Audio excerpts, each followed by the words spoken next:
정치권 관심 뉴스를 진단해보는 나이트 포커스입니다. 오늘은 김민수 국민의힘 대변인, 김상일 정치평론가 두 분과 함께 이야기 나눠가겠습니다. 안녕하십니까? 반갑습니다. 안녕하세요. 예, 반갑습니다. 자, 오늘 인유한 위원장의 발언 이야기부터 저희가 짚어보겠다고 이제 계속 이야기를 했는데, 먼저 그 발언에 대해서 좀 설명을 드릴게요. 들으셨을 것 같은데, 도덕이 없는 것은 이제 부모의 잘못이다. 그래서 이제 준석이라고 표현을 했어요. 그래서 뭐 버르장머리 없다 이런 얘기도 좀 하면서 얘기를 했는데, 어쨌든 취지는 끌어안아야 된다, 통합이 필요한다였지만 이제 취지를 떠나서 이 내용에 집중이 됐습니다. 이 발언 어떻게 들으셨어요? 인유한 위원장이 예. 부산을 방문했을 때 미스터 린턴이라고 상처받았던 것들이 좀 가슴에 남아있지 남았을 않았나라는 것이다. 생각이 듭니다. 예. 네. 그리고 이제 그 인유한 위원장이 정치인이 아니다 보니까 정치권에서 이렇게 이 지지자들이나 네. 앞에서 이렇게 호응하는 분위기도 아마 조금은 낯설었을 것 같고요. 예. 그 앞에서 이렇게 호응하고 하다 보니까 약간 업이 되신 것 아닌가라는 생각이 듭니다. 예. 결과론적으로는 어찌됐든 간에 어떠한 비판이나 비난을 함에 있어서 예. 부모에 대한 이야기가 언급된 것은 잘못했다. 네, 잘못했다라고 보여지고요. 그리고 오는 말이 곱지 않아서 또 가는 말이 곱지 않았다. 예. 그래서 이게 우리 당 내부에서도 마찬가지지만 정치인들이 언어를 선택함에 있어서는 좀 예. 신중했으면 좋겠다라는 생각이 듭니다. 예. 그래서 본질이 흐려지지 않았으면 좋겠다. 제가 인유한 위원장이 처음에 혁신위원장으로 좀 예. 선임됐을 때 이런 말을 했는데요. 우리나라에 너무 헌신한 이 가문이고 네. 정치권에 들어와서 상처받지 않았으면 좋겠다라는 말을 했었거든요. 예. 그래서 들어온 지금 한 달이라는 시간 동안 정말 많이 동분서주하면서 고생하고 계신데 예. 이러한 것들이 빚을 발하지 않게 네, 좀 이렇게 언어 같은 경우에 예. 다 모두가 다 조심하면 좋겠다라는 생각이 듭니다. 네. 이미 상처를 받았을 것이다라고 지금 보고 있습니다. 그래서 이준석 대표도 가만히 있지 않았죠. 보통 말을 좀 세게 하는 스타일이니까요. 뭐 어디서 배워 먹었냐 이런 불쾌감을 드러냈는데요. 저희가 녹취를 좀 준비해봤습니다. 함께 들어보시죠. 예, 들어보시죠. 나이 40 먹어가지고 당 대표를 지냈던 정치인한테 준석이라고 당 행사 가서 지칭한다는 것 자체가 어디서 배워먹은 건지 모르겠고, 그리고 두 번째로는 저는 정치 12년 동안 하면서 제가 논쟁을 벌인 상태도 많고 여러 가지 일로 뭐 날선 그런 대화를 주고받은 사람도 많지만은 부모 끌어들여가지고 남 욕하는 건 본 적이 없습니다. 소위 이제 젊은 사람들이 이런 걸 패드립이라 그러는데 패드립이 혁신이냐?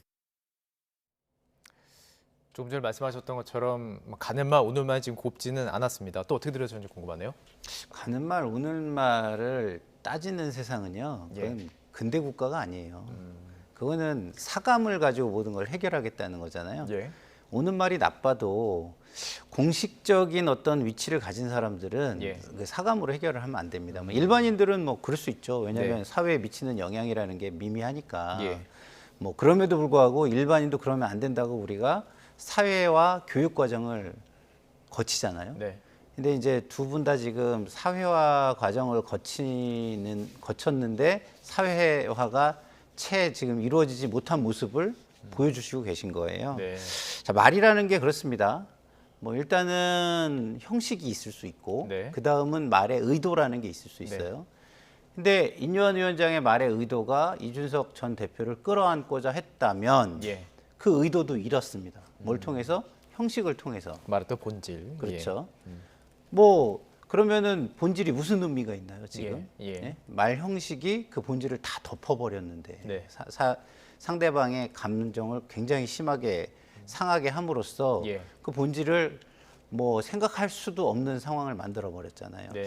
저는 지금 이런 그 인유한 위원장의 그 사감을 드러내는 이런 모습을 보면서 제가 처음에 기대했던 모습과는 굉장히 다르다. 어떤 걸 기대했습니까? 저는 뭐 굉장히 그 말을 정치적으로 하고 예. 제도 위에서 모든 걸 해결하려는 어떤 그 뭐 미국 문화의 어떤 토론과 합리성의 문화 이런 걸 좀 가지고 있나? 예. 뭐 이런 생각을 했었는데 예. 이거는 뭐 우리의 그 좀 약간 어른들의 나쁜 예. 그 꼰대 문화 이거에 젖어 계신 거 아닌가 이런 생각이 들 정도로 예. 실망이 컸고요.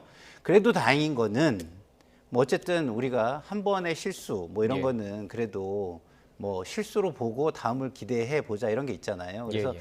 저는 뭐 굉장히 큰 실수를 하셨지만 더 이상의 실수는 용납되지 않을 것이다 이런 말로 좀 말씀을 드리고 싶습니다. 자, 그래서 이제 바로 사과문을 발표했죠.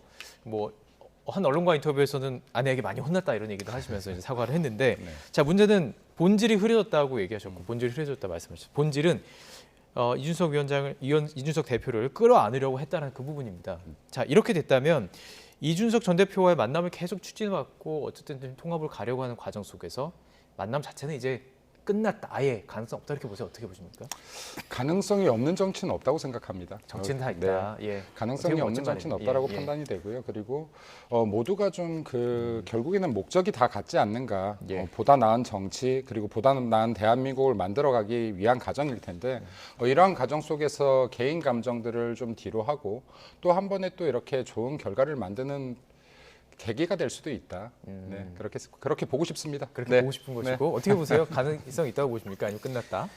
뭐 지금까지 그 들였던 노력에 뭐 4배, 5배, 6배, 10배의 노력이 필요하겠죠. 더 노력해야 된다. 예. 왜냐하면 기존의 노력으로도 굉장히 어려웠잖아요. 예. 그 이준석 전 대표의 신뢰가 깨져 있는 상황에서 네네. 어떤 신뢰를 줄 수 있는 것들이 강구가 돼야 되는데 예. 이거는 이제 메신저 자체도 예. 신뢰가 깨져버리는 상황이 지금 와버렸잖아요. 예.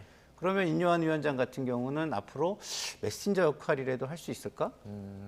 그렇죠? 그러면 예. 또 다른 예. 메신저를 찾아야 되는 상황이 오잖아요. 예. 그래서 지금까지 이것이 굉장히 한 뭐 어려움이 10이었다면 거의 저는 100으로 커져버리지 않았을까. 100까지. 예. 예. 뭐 저는 이게 정치라는 것이 안 되는 건 없다고 봐요. 예. 결국은 실리의 싸움이기 때문에 어떤 실리를 예. 이준석 대표에게 주느냐에 저는 문제라고 보거든요. 예. 예. 옛날에 김대중 대통령께서 정말 큰 목적을 위해서 100에서 51만 내가 가지면 49는 다 내줄 수 있다라고 예. 하면서 49를 실제로 다 내줘 버렸어요. 예. 조각권이나 모든 거에서. 뭐 그런 경우도 있었기 때문에 예. 정치에서 불가능한 것은 없겠죠. 예, 알겠습니다. 자, 이런 상황들을 바라보는 뭐 당내, 뭐 당외 여러 인물들이 있는데요. 홍준표 대구시장 계속해서 여러 가지 사안들에서 이제 의견을 밝히고 있는데 SNS에 이런 얘기를 했습니다. 뭐 많은 이야기를 했고 좀 짚어볼 텐데 이런 얘기를 했네요. 저희 그래픽으로 좀 준비를 했습니다. 조금 전에 이제 김대중 전 대통령 얘기도 하셨는데 구상유치라고 하면 양김을 비방하던 옛날 유진상 총재가 연상이 된다라는 이야기를 했습니다. 어떤 취지에서 이런 얘기를 한 걸까요? 꼰대라고 하신 거죠. 그러니까 아, 지금 예. 이제 예, 뭐 구상유치라고 하는 건 전내가 난다라는 뜻인데 입에서 전해가 네. 난다 이런 그럼, 뜻이죠. 예. 네, 김대중, 뭐 김영삼 전 대통령들이 40대 기술론을 외치던 옛날 당시 1970년대 이 현상들을 보고 전내 나는 것들이라고 예, 했다. 예. 근데 지금 인유한 위원장이 이렇게 부모님을 거론한 것에 대해서 이걸 보는 것과 같다라고 했는데요. 예. 제가 볼 때는 우리 홍준표 전 대표께서 이전에 뭐 그런 말들을 했죠. 여기에 듣보잡들이. 예. 네. 듣보잡 이코로 구상유치다. 네. 그러니까 같은 말이다. 네. 아, 그래서 이게 남들이 말하는 것이 네네. 저렇게 보기 싫었다면 예. 본인들도 다 말조심을 하면 된다. 그래서 총선을 앞두고 나서요. 예. 결과적으로는 실제 총선이 다가올수록 예. 여기 당의 어른들이나 당의 주요 인물들이 한마디 한마디가 표로 연결됩니다. 네네. 네. 그래서 이런 부분들 다시 한번 좀 각별히 주의하면 좋겠다라는 판단이고요. 예. 그리고 이제 우리 당이 같이 변화해 가야 될 것 같다. 그러니까 예. 이런 말 한마디 실수의 문제가 아니라 저변에 깔린 의식 자체가 변화해야 된다. 그러니까 젊은 사람들을 더 인정해 주기도 해야 되고요. 예. 그리고 우리가 나이가 많다라고 해서 더 많은 것을 아는 것이 아니다라는 것도 인정해야 된다라고 봅니다. 네. 네. 왜냐하면 지금 사실 초등학생들을 봐도요. 10살, 12살 아이들도 저희보다 많이 아는 부분들이 분명히 있습니다. 아이가 많으시니까. 네, 아이가 많다 보니까. 예.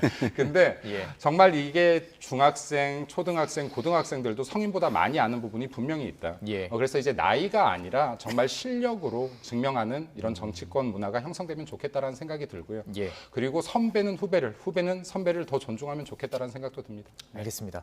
자, 홍준표 대구시장은 오늘 그것 외에도 당과 관련된 여러 가지 의견들을 밝혔는데요. 그 중에서도 김기현 대표를 향해 쓴소리도 참지 않았습니다. 그러다 보니까 김기현 대표는 도대체 어떤 의도를 가지고 있냐. 사실 저희가 금요일에 진행을 하면서 지금 어쨌든 혁신위에서 최후 통첩을 날린 상황에서 울산을 간다? 네. 그리고 지역구라고 얘기한다? 네. 무슨 의미일까라는 궁금함이 있어 지금 갔다 왔습니다. 갔다 와서 했던 얘기들이 또 지금 이슈가 되고 있는 거예요. 어떤 네. 얘기들이 있고 어떻게 보시는지요? 글쎄요, 일단은 저는 김기현 당대표가 지금 타이밍을 오히려 예. 본인 타이밍으로 가져가려고 하면서 전체적인 그림을 오히려 어그러뜨리는 거 아닌가. 예. 세상이 본인이 기획한 대로 돌아가지 않잖아요. 예. 그럼 어떨 때는 그냥 진심을 가지면 돼요. 예. 진심이 가장 많이 알아주는 거거든요. 근데 지금 일각에서는 이걸 내 주도로 감동 있게 해야지 되지 남한테 밀려서 하는 모습이면 안 돼. 예. 이런 자꾸 모양새를 생각한다는 말이 있고요. 예. 또 하나는 혁신에 저항을 하고 있고 자기만 생각하고 있다. 예. 큰 당의 미래나 예. 뭐 총선 승리 예. 이런 거는 생각하지 않고 이게 두 가지로 그건 해석이, 완전 다른데. 예. 해석이 예. 되고 있는데 네. 두 가지 어느 것도 제가 볼 때는 본인의 기획대로 흘러가지 않을 겁니다. 예. 그러니까 본인의 진심을 저는 빨리 드러내는 게 좋겠다. 진심을 드러내야 된다. 그러니까 예. 혁신이 존중하지 않는다. 이 부분은 존중할 수 없다. 예. 이렇게 말씀을 하시던지 예. 진짜 존중을 하시면 혁신이가 이렇게 열심히 하는데 내가 도움을 주기 위해서 나는 던지겠다. 예. 이렇게 빨리 이야기를 하고 예. 다른 사람이 던질 수 있는 시간을 확보해서 거기에 압박하는데 가세를 하시던지 이렇게 하셔야지 저는 조금 본인을 너무 과대평가 지금 하고 계시는 것 같아요. 본심을 모르겠다 말씀하셨습니다. 자, 그렇다면 저희가 직접 한번 들어보면 좋을 것 같아요. 본심이 무엇인지 국민의힘 김기현 국민의힘 대표 이런 이야기를 지난 25일 했습니다. 저희가 준비했습니다. 들어보시죠. 전국 다니면서 자기 시간과 자기 또 비용 다 거기다 할애하시면서 김기현이 잘 되라고 응원해 주신 거 정말 제가 잊지 못할 그런 빚으로 남아 있습니다. 우리 주민들이 살기 좋도록 나라 만들고 울산 만들어야 되겠다 그런 책임을 가지고 있습니다. 대통령 자주 만납니다. 뭐 자주 만나야 얘기가 되지 먼 발치에서 서로 뭐 할 수는 없잖아요. 어떤 때는 만나면 뭐 한 3시간씩도 얘기하고요. 그냥 주제를 가지고서 막 이렇게 하는 게 아니고 그냥 프리토킹을 합니다.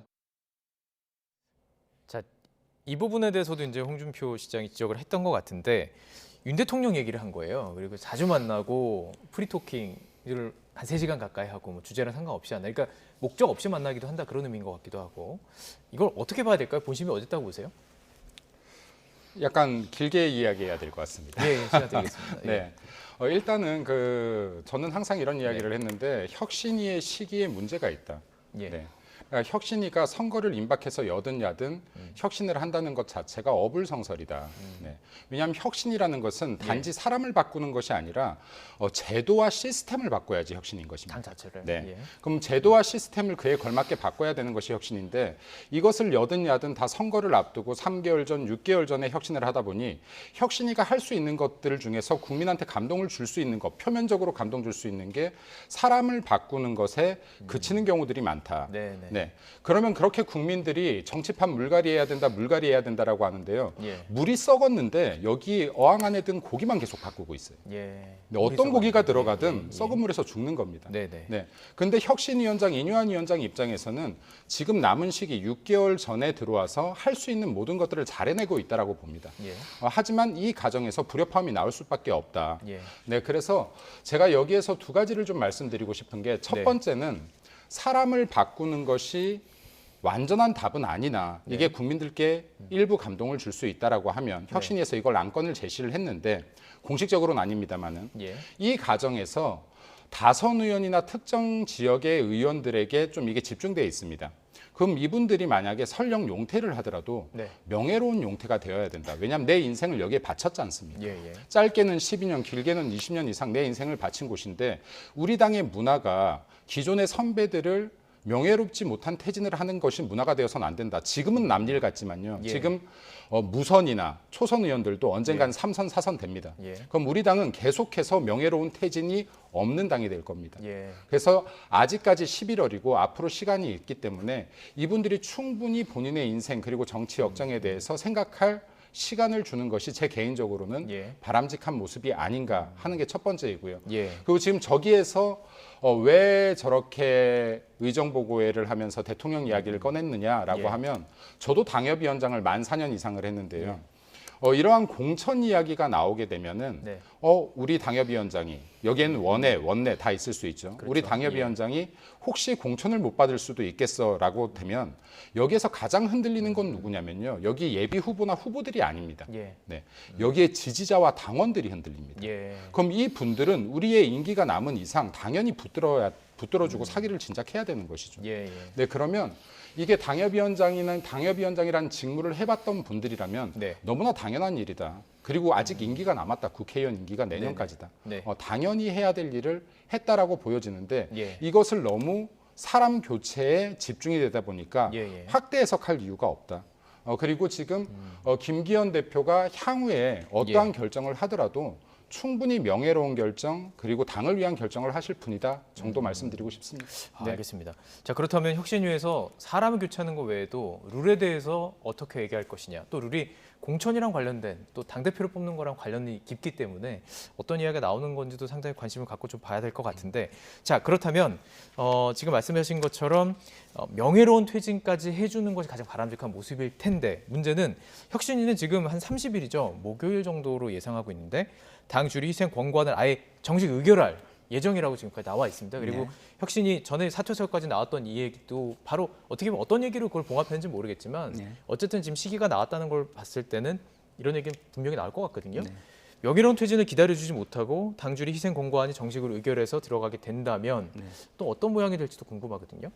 그러니까 제가 말씀을 드렸듯이 기본적으로 이게 계획대로 되는 건 없어요. 정치가 정치가. 그렇죠. 예. 그렇죠. 예. 생물이라고 하잖아요. 그래서 그러면 결국에는 본인이 이것을 빨리 결단을 해주는 게 제일 좋은 건데 네. 결단을 안 하고 있으면 어떤 상황이 오냐면 자꾸 딴 생각이 드는 거예요. 예. 자꾸. 저는 지금 지금 상황이 그런 상황이라고 봐요. 저는 김기현 당대표가 결단을 어느 정도 했었다고 보거든요. 네. 근데 이게 뭐 그렇지 않을 수도 있지 않을까 막 이렇게 흔들리는 거 아닐까. 예. 저는 개인적으로 그런 생각이 들고요. 예. 일단은 그런 상황에서는 그러면 어떻게 하겠어요? 외부 충격이 있는 수밖에 없죠. 그러니까 우리가 할 일을 다 알아도 못하는 경우는 외부의 거대한 압력에 의해서 하는 수밖에 없습니다. 그게 우리 IMF 때 이루어진 거 아닙니까? 사실상 예. 우리가 뭐 경제 구조조정 그 절체절명의 것을 해야 된다 했지만 못했는데 그때 한번 했고 지금도 해야 된다 하는데 지금은 못 하고 있잖아요. 예. 그러면 외부 충격이 오기 전까지 이걸 우리가 할 수 있을까요? 전 못할 것 쉽지 않다. 같거든요. 예. 쉽지 않을 것 같거든요. 네. 그러면 제가 볼 때는 혁신위는 그 권고안을 의결안으로 하는 것 이상의 것도 예. 저는 해야 하고요. 예. 그걸 못한다면 혁신위는 의미가 없습니다. 예. 그리고 지금도요. 성과가 거의 없어요. 그러면 국민이 기다려주는 시간 예. 이거를 따져야지 본인들이 중진들을 기다려주는 시간이 이 혁신에서 무슨 의미가 있을까요? 예. 예. 자, 지금 말씀하신 대로 얘기하면 더 큰 게 와야 되는데 더 큰 게 있나요? 권고안 정식 의결 이상이 있나요? 일단은 이 말씀 좀 드리고 싶습니다. 혁신위원회가 지금 이때까지 우리 당이 약 13번 정도가 있었습니다. 그리고 제가 직전 혁신위의 혁신위원이었거든요. 예. 근데 지금 약간 프로세스가 다릅니다. 원래 혁신위가 마감되는 순간에 혁신안들이 정식적으로 보고서가 채택이 돼서 네. 이게 최고위원회에 올라가면 그때부터 이제 심의가 되는 겁니다. 예. 근데 이번 혁신위가 너무 주목을 받다 보니 안건 하나가 논의될 때마다 계속해서 이거 왜 안 해가 되고 있는 겁니다. 예. 정상적으로 보고서가 아직까지 올라간 적이 없다가 이제 명확한 거고요. 예. 그리고 이게 아마 목요일 날 올라가게 될 것 같습니다. 네. 그리고 지금 아직 혁신위가 한 달이나 더 남았거든요. 24일까지니까요. 그럼 예. 이제 절반의 기간이 흘렀고 절반이 남았는데 이 혁신위가 마무리될 때 이 혁신 안건들이 올라갈 것이다. 그래서 지금 혁신위의 성과 여부를 판단하기엔 이른 시간이다. 왜냐하면 혁신안 자체가 예. 공식적으로 올라가지를 않았으니까요. 네, 그리고 지금 혁신위에게 정권을 주겠다라고 했지만은 최고위에서 제가 볼 땐 그렇습니다. 최고위가 무조건 다 받아내라는 규정도 없습니다. 왜냐하면 이게 혁신위에게 정권을 준 것은 정권을 준 것이지만 당의 여러 기구들이 아직 남았거든요. 네네. 그럼 이 기구들이 또 정해야 되는 룰들이 있습니다. 예. 근데 명확한 것은 김기현 대표와 최고위에서 혁신위가 정말 노력하는 거에 감사하게 생각하고 있고 혁신위의 안이 훼손되지 않을 수 있도록 예. 네. 이 공간이 등에 전달을 하겠다라는 의사는 이미 밝혔기 때문에요. 예, 예. 좀 더 지켜보신다면 아마도 국민들이 감동할 수 있는 그림들을 당에서 그려내지 않을까라고 생각됩니다. 알겠습니다. 뭐 전략공천 관련돼서 얘기를 하신 것 같아요. 전략공천 없애자고 이제 혁신위에서 얘기했지만 이게 여러 가지 위원회에서 결정이 되고 그다음 결국은 최고위원 결정이 되는 최고 의결기구이기 때문에 말씀해 주신 것 같은데 알겠습니다. 저희 일단은 30일에 어떻게 이야기가 나오고 그 이후에 어떻게 반응하는지를 좀 살펴보도록 하겠습니다. 자, 어쨌든 지금 혁신위에서 압박하는 부분들은 중진들한테 그냥 나오지 말아도 아니에요. 그냥 험지 출마 얘기잖아요. 희생이죠, 희생. 희생인 거죠. 예. 그러다 보니까 여당 중진 중에 처음으로 수도권 험지 출마를 예고했던 부산 해운대갑 3선 하태경 의원에게 좀 관심이 쏠립니다. 오늘 종로에 출사표를 던졌습니다. 기자회견 내용 들어보시죠. 이번 총선에 서울의 심장부 종로에서 출마하겠습니다.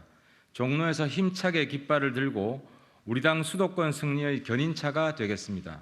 최재형 의원님은 제가 정말 조심스럽게 종로에 도전한다는 말씀을 들으시고 당신이 어떻게 막으시겠나 양해를 하겠다. 개인적으로는 그 의미를 선의의 경쟁의 시간을 가지자는 것으로 받아들였습니다. 당하고도 상의를 했고요. 당에서도 지금 종로에 출마하기로 확정된 사람이 아무도 없고 제 출마를 양해를 해주셨습니다.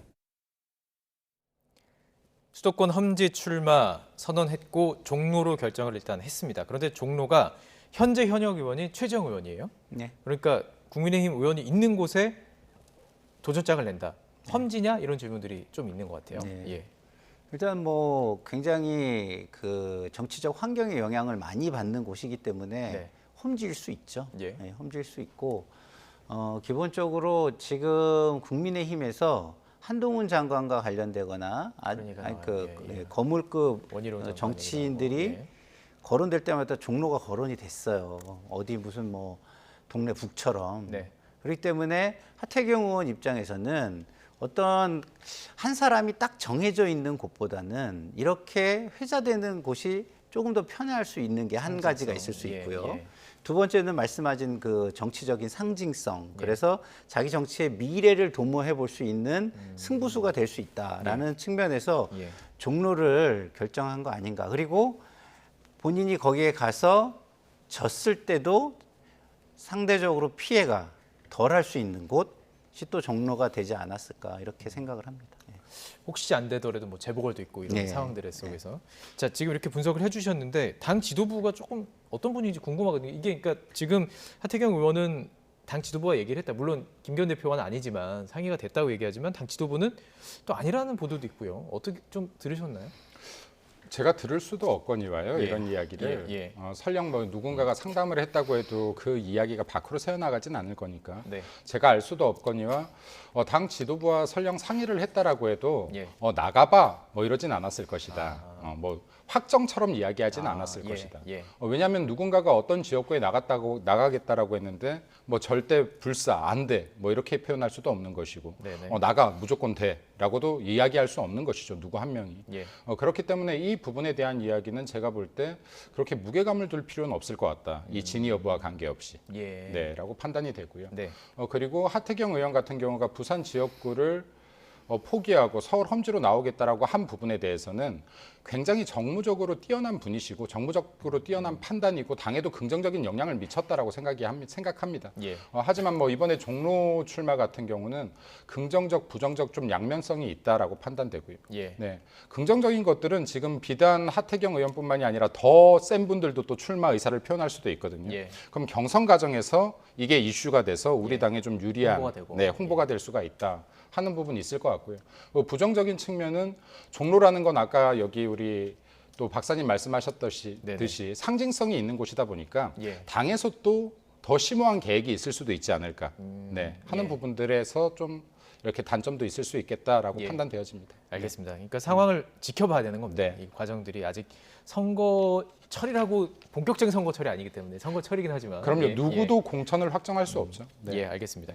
홍준표 또 대구시장이 한마디 또 했어요. 이 지역에 대해서 뭐 출마는 자유지만 착각이 도를 넘다 이런 말까지 했는데 어떤 의도일까요? 의도보다 네. 본인이 뭐라고 생각하시는 건지 저는 잘 모르겠어요. 예, 예. 본인이 뭐 당에서 일어나는 일에 모든 일에 대해서 이렇게 뭐 다 판단하시고 이야기하시고 그러시는 게 맞나요? 예. 도백이신데 예. 뭐 대구시정에 뭐 이렇게 막 그 홍보를 하고 예. 뭐 기자협회 나가서 대구시에 대해서 막 이야기하시고 이런 모습은 거의 안 보이잖아요. 그러면은 대구시장 왜 하셨죠? 저는 그런 부분이 훨씬 더 궁금합니다. 훨씬 더 궁금하고요. 예.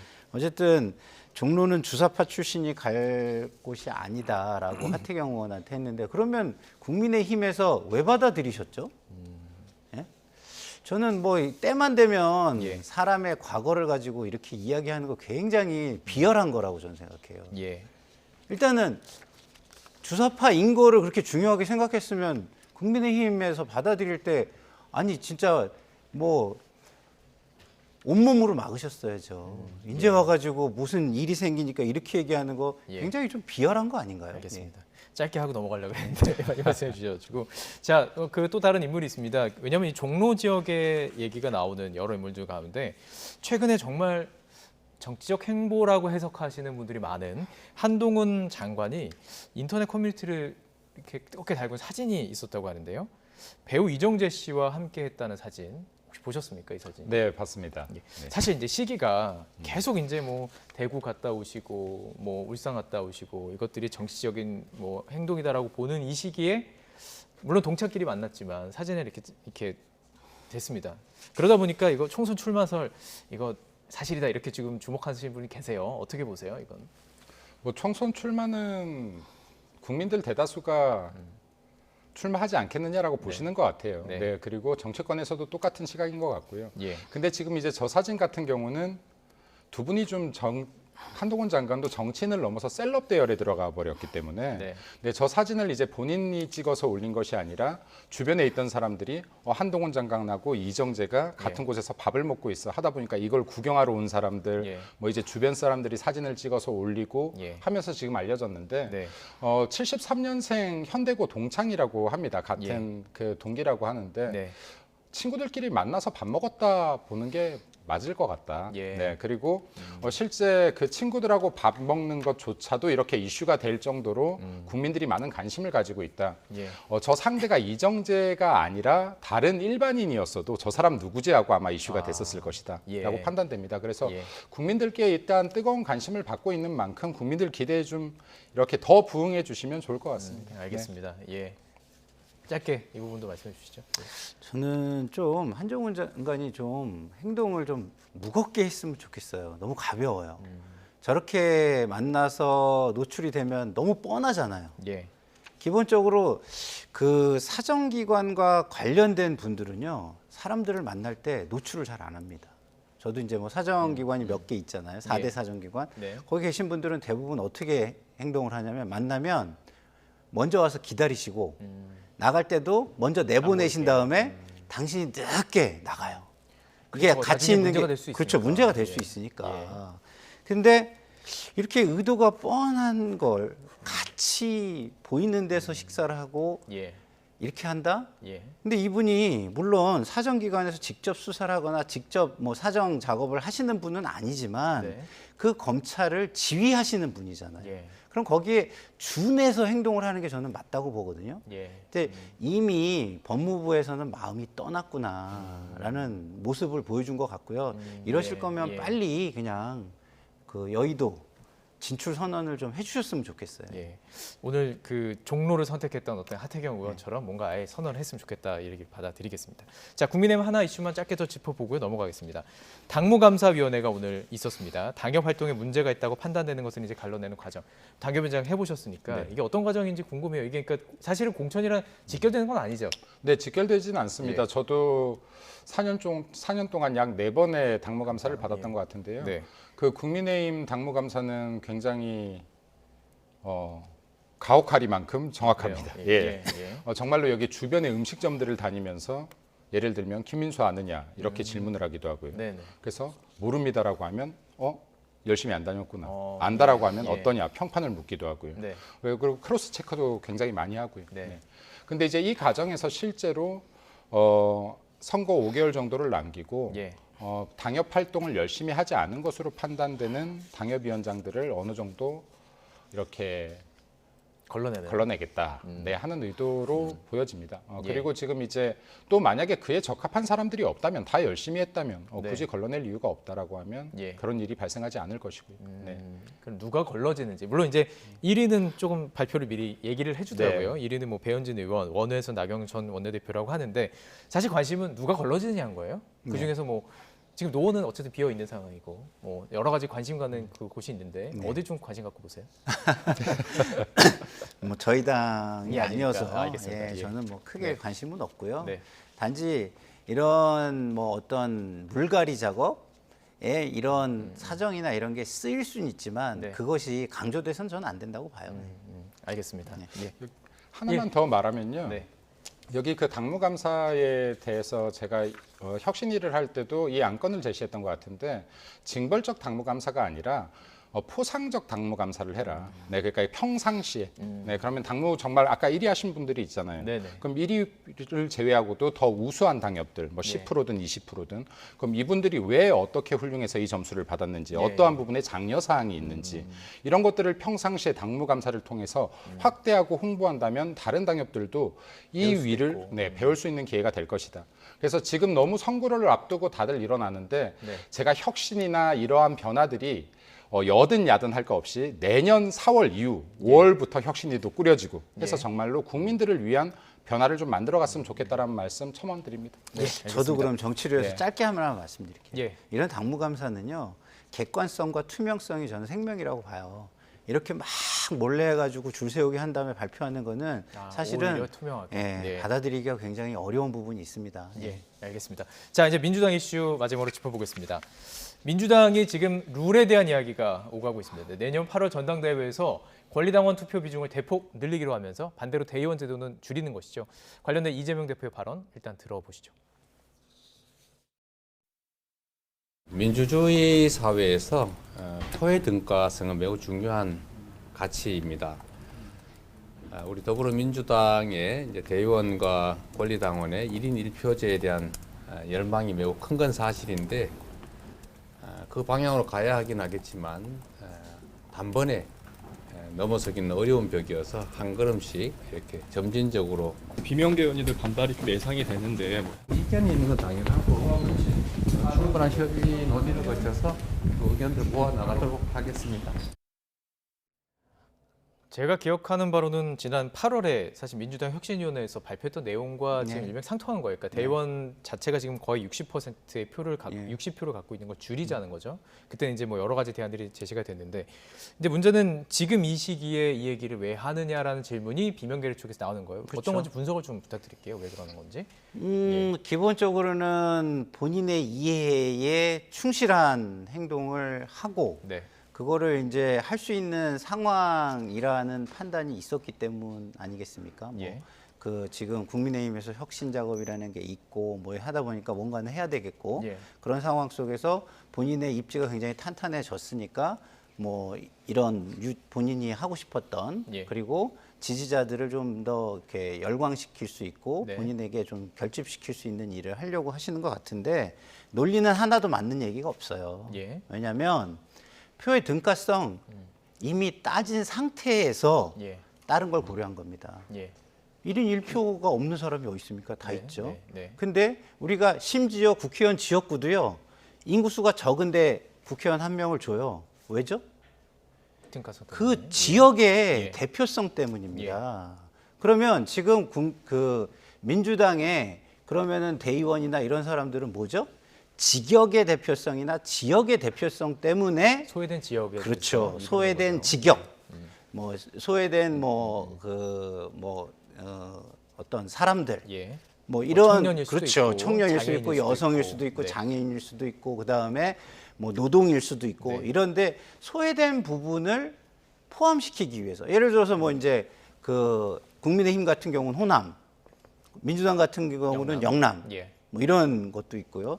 그런 걸 위해서 만든 겁니다. 근데 그런 거는 쏙 빼고, 그런 거는 이게 지나치게 대표성을 줬다든가 뭐 이런 거를 따져가지고 해야 되는데, 마치 표의 등가성을 얘기하면 굉장히 명분 있어 보이지만 예. 그거는 이미 다 그 내재된 거예요. 예. 내재된 그 1인 1표가 없는 사람이 어디 있습니까? 예. 그래서 저 얘기는 굉장히 논리에 어긋난 말씀하신 거다 이렇게 생각합니다. 자, 이 얘기를 제가 해주시길 바랬는데, 그러니까 권리당원의 표가 많아진다라는 것은 그 최근에 이제 들어온 어떤 그 표의 흐름들, 소위 말하는 좀 그 당에서 어떤 의견을 주도하는 어떤 세력들의 그 권리당원이 좀 많은 것이니까, 그러다 보면 이게 이제 친이명계 쪽이, 이재명계 쪽이 유리하다는 거죠. 그러다 보니까 비명계 측에서는 좀 불만이 있는 것으로 지금 보이는데, 자, 그렇다면 지금 계파 갈등이 사실 한참 있다가 살짝 좀 누그러지는 느낌도 있었거든요. 어떻게 보세요? 뭐 물론 다른 당이긴 하지만 재점화될 거라고 보시는지요?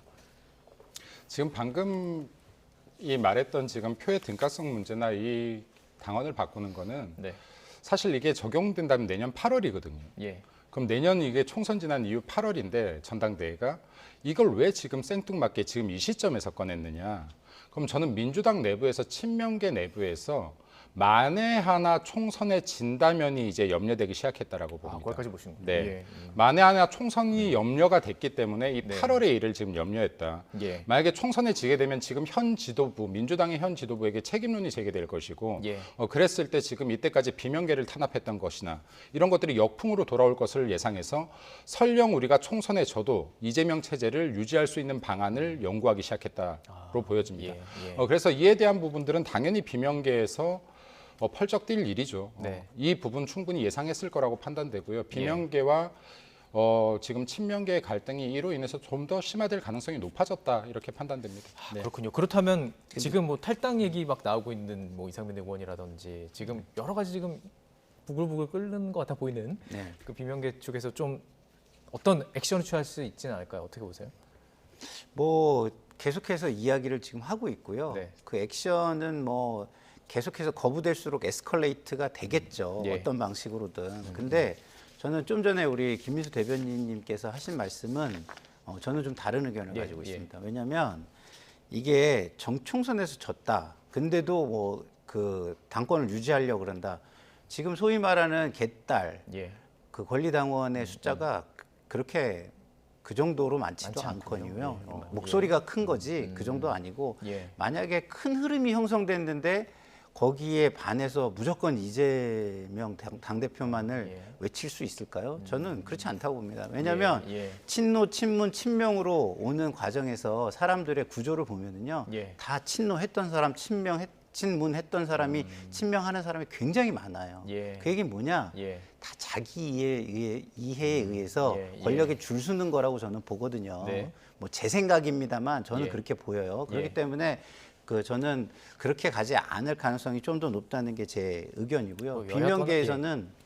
비명계에서는 당연히 이 부분이 예. 어떤 사당화 내지 분위기를 굉장히 키워가는 것이기 때문에 별로 좋은 흐름이 아니다라는 차원에서 반대 의견을 낼 것이고 예. 그리고 이 흐름이 강화되면 강화될수록 그거에 대한 어떤 다른 특단의 대책들이 저는 나올 거라고 봅니다. 탈당이나 신당 창당까지. 뭐 그것까지도 감안한. 예. 자, 그 여야 따질 것 없이 정치의 속성 그리고 권력의 속성을 좀 얘기해 주신 것 같아서 좀 귀결을 들어봤습니다. 자, 마지막인데 이게 중요한 주제지만 좀 어려워요. 그래서 어쨌든 꼭 한번 다뤄보고 넘어가겠습니다. 지금 민주당에서는 어쨌든 제일 야당이고 어쨌든 법안 발의라든지 통과에 이 키를 쥐고 있기 때문에 이 준연동형 비례대표죠. 지금 현재 돼 있는 이 상황이고 기억하실 겁니다. 지금 이게 어떻게 됐었는지 뭐 비례정당 나오고 정신없이 흘러갔던 그 시기가 반복되냐 안 반복되냐 이걸 가지고 민주당이 지금 속내를 고심하고 있는 거예요. 자, 이거 좀 설명 좀 부탁드릴 수 있을까요? 예.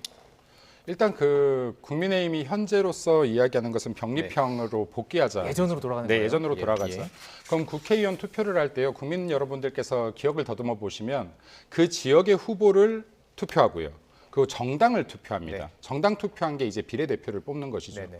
그럼 이제 정당 투표 같은 경우는 지역구 인물과 상관없이 정당에서 뽑힌 정당을 선택한 비율대로 비례대표 의석수를 나누자 하는 거거든요. 딱 그대로 나누는 네, 거죠. 그대로 예. 나누자. 예. 그럼 이게 국민들이 왜냐하면 후보는 예. 예를 들어서 국민의힘이 좋아요. 네. 이 사람 인물이 괜찮아. 이 국민의힘 이 인물 우리 지역에서 국회의원 되면 좋겠어. 근데 나는 민주당 지지자예요. 예. 네, 민주당에 표를 줄 수 있는 겁니다. 예. 표가 바뀔 수가 있는 예. 거예요. 네, 근데 지금 지난번 같은 경우에 총선을 앞두고 여기 연동형 비례대표제라는 걸 민주당이 꺼내들었습니다. 네. 근데 이게 굉장히 태생부터가 변태적이고요. 네, 꼼수로 만들어진 네, 네, 선거제입니다. 네. 왜냐하면 목적이 무엇이었냐면 민주당에서 여기에 검수완박이라든지 지금 이제 패스트트랙을 하는 데 있어서 군소 네네. 정당들의 동의가 필요했습니다. 예. 그러면 이 준연동형 비례대표제라는 걸 만들어서 정의당 등 군소 정당의 동의를 이끌어낸 겁니다. 네. 이 과정에서 정의당 같은 경우는 조국 사태 같은 것까지 침묵하면서 여기에 우리가 의석수가 늘 수 있겠구나 예. 하면서 이 준연동형 비례대표제 예. 패스트트랙부터 예. 다 동의를 했었죠, 실제로. 그럼 준연동형 비례대표제는 뭐냐? 원래는 비례대표 정당들 비율대로 당의 의석수를 나눠줘야 되는데 네. 이렇게 하면 너무 거대 양당만 의석수를 가져가더라. 그러니 이 비율보다 예. 지역구 의원수를 많이 갖고 갔다면 주지 말고 예. 이 빈만큼만 비례해서 할당을 하자. 예. 그래서 목적 자체는 군소 정당에게 좀 더 많은 의석을 주자는 거였습니다. 예. 그게 아예 그냥 연동형 비례대표제인 거잖아요. 네, 말씀하신 그렇습니다. 거는. 근데 예. 지금 이제 준이 된 준연동형은 거죠. 예. 민주당 얼마 전에 의원이 국민들은 이 셈법 알 필요 없다 해서 또 이슈가 됐었죠. 이 셈법 굉장히 복잡합니다. 그럼 그 의원조차도 설명을 못하고 있습니다. 네. 그럼 47석 중에서요, 17석은 그대로 두고 30석만 가지고 30석만 가는 가지고 50% 캡을 씌워서 그럼 50% 비율만 해서 네. 하자라는 이상한 계산법을 만들어낸 거죠. 왜? 네. 연동형으로 했더니 거대 양당이 너무 손해를 봐요, 의석수가. 네. 네. 자, 그러면 예. 이 제도를 국회의원들조차도 설명 못하는 제도입니다. 이런 이상한 변태적인 제도를 만들어 놓고 지금 이제 선거를 치렀던 겁니다. 예, 예. 이 과정에서 결국에는 국민의힘과 우리 당도 예. 그리고 민주당도 예, 예. 그럼 위성정당 만들면서 꼼수로 결국에는 비례대표 다 갖고 갔습니다. 예. 예. 자, 그러면 중요한 것은 뭐냐면요. 이 준연동형 비례대표가 과연 국민들의 민의를 제대로 의석수로 반영시켰느냐. 네. 이것도 아니라는 겁니다. 예. 네. 예. 예. 왜냐하면 지금 이제 비례대표는 정당을 정확하게 투표를 했어요. 예, 예. 근데 여기에 어떠한 다른 제도를 먹여서 투표를 했음에도 불구하고 일부를 또 사표로 만드는 효과가 가져오는 것입니다. 예. 그래서 제가 드리고 싶은 말씀은 뭐냐면 지금 이미 선거제가 확정되는데 많은 시간이 지났습니다. 네, 1년 전에 네. 확정됐어야 되는데요. 네, 네. 자, 제발 여든 야든 예. 네, 이러한 것들은 충분한 시간을 갖고 수기를 거쳐서 예. 국민을 위한 제대로 된 제도를 만들자. 예. 그리고 어차피 꼼수로 만들어졌던 잘못된 제도였기 때문에 이거 원점부터 다시 시작해서 내년 예. 총선이 지난 이후에 더 발전된 제도들을 만들어내면 좋겠다라는 생각이 듭니다. 예.